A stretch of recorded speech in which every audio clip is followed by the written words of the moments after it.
tercekap ku ilmu tapi kudu diamal gitu.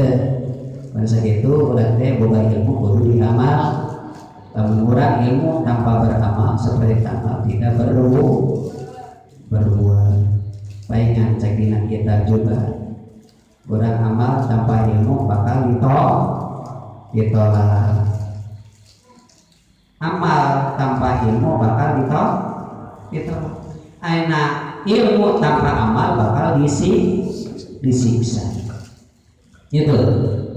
Wa kullu man bi ghairi ilmi ya'malu amaluhu mardudatun lalu balu. Gitu. Jadi amal tanpa ilmu mah moal ditampi ku Gusti Allah. Aina ilmu tanpa amal bakal wa kullu man bi ilmi bi ghairi ilmi ya'malan mu'adapun min qabli ubadil wasa. Jadi bakal disiksa samemeh jalma anu nyembah kabar ilmu boga tapi teu jeung amal tah leuwih ti heula tinimbang nyaeta bakal disiksa tinimbang jalma anu nyembah kabar halal leuwih ti heula disiksa boga ilmu teu jeung amal. Kumaha sakitu kade berarti keur nyupri ilmu tapi kudu tiasa ngamal